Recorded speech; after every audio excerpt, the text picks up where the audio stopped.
Welcome to our channel. My channel name is Botany Master. Last వీడియోస్లో మనము Datura యొక్క floral క్యారెక్టర్స్లో ఏం చెప్పుకున్నాము అంటే inflorescence and next flower in general and flower in డీటెయిల్స్లో క్యాలిక్స్ కొరెల్లా గురించి చెప్పుకున్నాం. ఇప్పుడు ఏం చేద్దాము అంటే ఈ వీడియోలో androecium, gynoecium, fruit, seed, floral ఫాప్ల గురించి మనము డిస్కస్ చేద్దాం. ఫస్ట్ వన్ మనం ఏం చేద్దాము అంటే ఆండ్రీషియం. ఆండ్రీషియము అంటే ఏం చెప్పాను ఇంతకు ముందు వీడియోలో? Androecium means male reproductive part in flower. ఫ్లవర్లో ఉన్నటువంటి పురుష ప్రత్యుత్పత్తి భాగము పరికరాన్నే మనం ఆండ్రీషియం అని అన్నాం. మరి ఆండ్రీషియం అంటే ఏంటి అంటే ఏ గ్రూప్ ఆఫ్ స్టెమెన్స్. స్టెమెన్స్ యొక్క సమూహాన్ని మనం ఏమని పిలుస్తామంటే ఆండ్రీషియం అని అంటాం. మరి ఈ దతురాలో ఎన్ని స్టెమెన్స్ ఉంటాయి అంటే ఇది పెంటామీరస్ అని మనం కూడా చెప్పుకున్నాం ఇంతకుముందే. పెంటామీరస్ అంటే ఆండ్రీషియంలో స్టెమెన్స్. పెంటామీరస్ అంటే 5 and 5 multiplications of parts in flower. That when you that one having the 5 and 5 multiplications of flower parts, that is called the pentamerous. 5 లేదా 5 యొక్క గుణిజాలుగా ఉన్న పుష్పం యొక్క భాగాలని కలిగి ఉన్న పుష్పాన్ని మనం ఏమని పిలుస్తాము అంటే పెంటామీరస్ అని పిలుస్తాము. ఓకే, సో ఇందులో ఆండ్రీషియంలో స్టెమెన్స్ 5 ఉంటాయి. దిస్ ఈజ్ ద 1, 2, 3, 4, 5 ఇలా 5 స్టెమెన్స్ ఉంటాయి. Okay, and next free but fused with a petals. ఇవి ఎక్కడా కూడా ఫ్యూజ్ అయి లేవు, దాన్ని సపరేట్గా ఉన్నాయి. But this one fused in a petals. పెటల్కి అతుక్కొని ఉన్నాయా లేవా, ఫ్యూజ్ అయి ఉన్నాయా లేవా? అలా ఫ్యూజ్ అయి ఉంటాయి. దాన్ని ఎపిపెటాలస్ అని పిలుస్తాం. ఏమని పిలుస్తున్నానా? ఎపిపెటాలస్ అని పిలుస్తాము. Okay, right. Next alternate to the petal. పెటల్కి ఆల్టర్నేట్గా ఉంటాయి. ఇగో ఇది పెటల్ అనుకుంటే ఈ పెటల్కి ఆల్టర్నేట్గా ఇది ఉంటుంది. ఈ పెటల్కి ఆల్టర్నేటివ్గా 5 ఉన్నాయి కాబట్టి 5 పెటల్స్కి ఆల్టర్నేట్గా మనకు కనిపిస్తూ ఉంటాయి. And anthers are dithecous. So when you we separate this one, this is called the stamen. In the stamen we having 2 parts. ఎగ్జాంపుల్కి ఇది స్టెమెన్ అనుకుందాం. ఈ స్టెమెన్ మనం గమనిస్తే 2 parts ఉంటాయి. ఈ స్టెమెన్లో ఏమేమి పార్ట్స్ ఉంటాయి అంటే 2 parts అని చెప్పినాం కదా. ఏంటా 2 parts? ఇదేమో ఫిలమెంట్ అని అంటాం, ఇదేమో మనము యాంథర్ అని పిలుస్తాం. ఏమని పిలుస్తున్నా? Anther. This is called the anther, this is called the filament. ఈ యాంథర్లో నుంచి మనకు పోలెన్ గ్రెయిన్స్ వస్తాయి. ఇది ఎలా ఉంటుందంటే డైథీకస్ అన్నాం. అంటే మధ్యలో ఒక గాడిలాగా ఉండి 2 తమ్మెలుగా అంటే 2 సాక్స్గా మనకు కనిపిస్తూ ఉంటుంది. అంటే థీకస్ లాగా కనిపిస్తూ ఉంటుంది. Okay, right. Dithecous. And basifixed, కింద అతుక్కొని ఉంటుంది. ఇంట్రోస్ అంటే ఈ ఫ్లవర్ లోపలే ఉంటాయి కానీ బయటికి ఎక్స్పోజ్ అవ్వవు. ఇగో ఫ్లవర్ లోపలే ఉన్నాయి కానీ బయటకు వచ్చినాయా? బయటకు రావు కాబట్టి వాటిని ఇంట్రోస్ అని పిలుస్తామంట. లాంగిట్యూడినలీ డెసిషన్స్ అంటే ఫ్లవర్లో ఈ యాంథర్ మెచ్యూర్ కండిషన్కి వచ్చినప్పుడు ఇదేమవుతుందంటే నిలువుగా పగిలిపోతుంది. లాంగిట్యూడినల్ అంటే స్ట్రైట్గా నిలువుగా పగిలిపోయి అందులో నుంచి పోలెన్ గ్రెయిన్స్ స్ప్రెడ్ అవుతూ ఉంటాయి. అలా స్ప్రెడ్ అయితే వాటిని మనం ఏమంటామంటే లాంగిట్యూడినల్ డెసిషన్స్ అని పిలుస్తూ ఉంటాం. This is called the information about the androecium. It denote a. And also next one we discuss the gynoecium. Okay, మనం నెక్స్ట్ దేని గురించి డిస్కస్ చేద్దామంటే గైనీషియం. గైనీషియం అంటే female reproductive part in flower. ఫ్లవర్లో ఉన్నటువంటి ఫీమేల్ రిప్రొడక్టివ్ పార్ట్నే మనం ఏమని అంటామంటే మనము గైనీషియం అని అంటాం. This is called gynoecium. Okay, right. So in this gynoecium, they having the three parts. This is called the stigma, this is style, and next to this swollen portion, the end of this style, they having the swollen portion. That swollen portion is called the ovary. So these three parts is called the gynoecium. ఈ మూడింటిని కలిపి మనం gynoecium అని పిలుస్తూ ఉంటాము. Right, ఇలా మనకి కనిపిస్తుంది. రైట్, ఇది female reproductive part. Bicarpellary ovary and next syncarpous ovary, trilocular ovary due to the formation of false septa, superior ovary swollen axial placentation. Ovary is obliquely in a position due to the fitting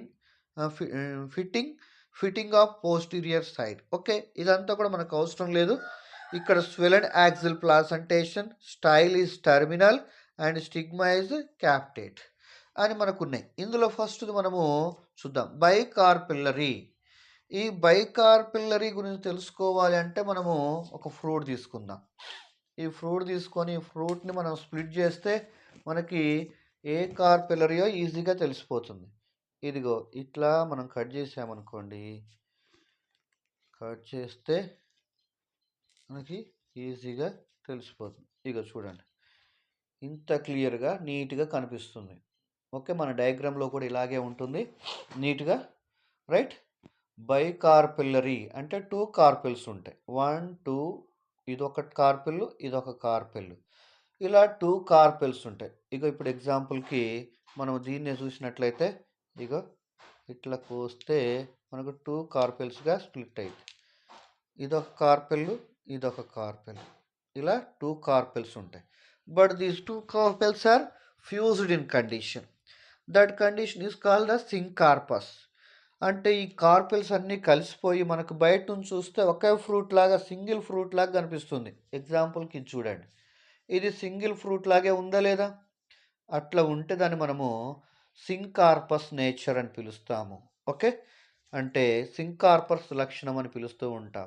అలా కాకుండా విడివిడిగా ఉన్నాయి అనుకోండి, example సీతాఫలం లాగా మనకు విడివిడిగా కనిపిస్తున్నాయి అనుకోండి, దాన్ని ఎపోకార్పస్ అని పిలుస్తాం. ఎపోకార్పస్ అని పిలుస్తూ ఉంటాం. మరి ఇందులో ట్రైలాక్యులర్ ఓవరీ, ఇందులో 3 లాక్యూల్స్ ఉంటాయి. ఆ 3 లాక్యూల్స్ ఏమవుతాయంటే పాల్స్ సెప్టాతో మనకి విడిపోయి ఉన్నట్లు కనిపిస్తుంది. సెప్టా అంటే మధ్యలో మనకు ఒక అడ్డుగోడ లాంటిది ఉంటుంది, ఈ అడ్డుగోడ. మళ్ళీ అందులో ఈ ఓవరీ ఏమవుతుందంటే 45 degrees యాంగిల్లో రొటేట్ అవ్వడం వల్ల మనకి టెట్రాలాక్యులర్ లాగా కనిపిస్తుంది. బైకార్పిల్లరీ కాకపోతే టెట్రాలాక్యులర్ లాగా కనిపిస్తుంది. 45 degrees యాంగిల్లో రొటేట్ అవుతుంది అనమాట. ఓకే, ఇది మనకు ఫ్రూట్కి సంబంధించినటువంటి గైనీషియన్కి సంబంధించినటువంటి information. Next fruit septifugal capsule. Septifugal capsule అంటే ఈ ఫ్రూట్ మనకి క్యాప్సిల్ ఫ్రూట్, గుండ్రంగా ఉంటుంది కాబట్టి క్యాప్సిల్ ఫ్రూట్ అని పిలుస్తూ ఉంటాము. నెక్స్ట్ ఇది మనకి సెప్టిఫ్యూగల్, ఈ సెప్టాస్ అన్నీ ఫ్యూజ్ అయ్యి మనకు కనిపిస్తూ ఉంటుంది కాబట్టి సెప్టిఫ్యూగల్ క్యాప్సిల్ అని పిలుస్తూ ఉంటాం.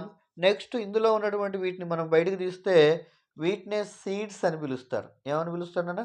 సీడ్స్. ఇదే సీడ్. ఈ సీడ్ ఏంటంటే డైకోట్లెడనస్ సీడ్. ఏ కాట్లెడనస్ సీడ్ అన్న? డైకోట్లెడనస్ సీడ్. ఎండోస్పెర్మ్ అంటే ఎండోస్పర్మ్ ఉంటుంది సీడ్ లోపల, మనకి ఎండోస్పర్మ్ ఉంటుంది. అవన్నీ మీకు ఐడియా ఉంటుంది. నెక్స్ట్ వన్ ఫ్లోరల్ ఫార్ములా గురించి డిస్కస్ చేయాలి. ఇప్పుడు దాకా మనం చెప్పుకునే అన్నీ కూడా ఫ్లవర్ గురించి మనం ఏమైతే చెప్పుకున్నామో ఆ క్యారెక్టర్స్ అన్నిటిని కూడా షార్ట్ ఫామ్లో రాస్తే దాన్ని మనం ఏమంటామంటే ఫ్లోరల్ ఫార్ములా అని పిలుస్తూ ఉంటాం. ఎగ్జాంపుల్కి ఇక్కడ ఏమిచ్చాడు, మనం ఇందాక చెప్పుకున్న వాటిలో EBR means bracts are absent. So EBR and EBRL అంటే bracteoles also absent. And next one actinomorphic. So we discussed the actinomorphic character also. And bisexual, this one is also we explained. And K means calyx. K means calyx. Calyx are 5 fused and forms a tube like structure అని మనం చెప్పుకున్నాము. Next C అంటే కొరెల్లా, these also fused and 5 in condition fused. And next one A 5 and we draw the one line A to C. A to C మీదకి మనం ఒక లైన్ని draw చేయాలి. ఏ మీద నుంచి సి మీదకి ఇక్కడికి ఇట్లా డ్రా చేస్తే దాని ఎపిపిల్లస్ కండిషన్ అని పిలుస్తాం. ఇప్పుడు ఎగ్జాంపుల్కి మనం దీన్నే తీసుకుందాం. ఈ స్టెమ్ అన్నే మనం యారో కనుక తీసుకొని యారో లాగా తీసుకొని ఇగో ఇలా పెట్టామనుకోండి, అంటే ఏ మీద నుంచి సి మీదకి, అంటే epiphyllous condition, epipetalous condition, epipetalous condition. ఒక్కసారి చూడండి, ఇది మంచిగా నీట్గా ఇదే మనకు మంచిగా ఉంటుంది. ఒకసారి దీన్ని కొంచెం వంచేసి బెండ్ చేసి దీన్నే పెడదాం. రైట్ వచ్చింది ఇప్పుడు చూడండి. రైట్ ఇప్పుడు వచ్చింది యారో, అంటే ఏ మీద నుంచి సి మీదకి యారో పెట్టాం. అంటే ఆండ్రీషియంలో ఉన్నటువంటి స్టెమెన్స్ ఈ కొరెల్లాకి అటాచ్ అయి ఉంటాయి, అతుక్కొని ఉంటాయి. మనం ఆల్రెడీ కూడా చూసాం కూడా, ఫ్లవర్ని ఇందాక చూపించినప్పుడు కూడా మీకు చూపించాను, మళ్ళీ ఒకసారి చూపిస్తాను వినండి, చూడండి ఒకసారి. ఇగో ఈ ఫ్లవర్ని కనుక మనం స్ప్లిట్ చేస్తే ఇగో ఇలా ఉంది చూడండి. ఇగో అతుక్కొని ఉన్నాయా లేవా?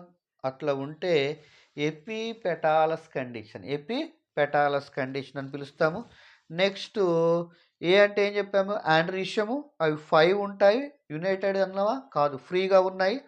జి సుపీరియర్ ఓవరీ, జి అంటే గైనీషియం అని చెప్పాము. సుపీరియర్ ఓవరీ అంటే జీ కింద గీత గీస్తే సుపీరియర్ అంటే పెద్దది, దానికంటే అన్ని కింద ఉంటాయి, అదే హయ్యర్ అథారిటీ అనమాట. నెక్స్ట్ 2 అని చెప్పాము, బైలాక్యులర్ అన్నాము. బట్ పాల్ సెప్టా వల్ల ఏమవుతుందంటే టెట్రాలాక్యులర్లా కనిపిస్తుంది అని చెప్పుకున్నాము. అట్లాగే ఆ రెండు కూడా ఫ్యూజ్ అయి ఉంటాయి. ఇది 45 డిగ్రీస్ యాంగిల్లో రొటేట్ అవుతుంది కాబట్టి మనకి టెట్రాలాక్యులర్. ఆ టెట్రాలాక్యులర్ కూడా ఎందుకు అవుతుంది అనేది కూడా మనం చెప్పుకున్నాము. ఎందుకనంటే 45 డిగ్రీస్ యాంగిల్లో రొటేట్ అవుతుంది కాబట్టి అది టెట్రాలాక్యులర్ లాగా కనిపిస్తుంది అనుకుంటా. Thank you. This is the information about the Solanaceae Datura యొక్క androecium, gynoecium, fruit, seed, floral characters. Okay, next వీడియోలో మనము సొలనేసి గురించి చెప్పుకుందాము, లిలియేసి గురించి చెప్పుకుందాము. దాని యొక్క వెజిటేటివ్ క్యారెక్టర్స్ ఏంటి, దాని ఫ్లోరల్ క్యారెక్టర్స్ ఏంటి అనేది కూడా మనం చెప్పుకుందాము. Thank you one and all. Right.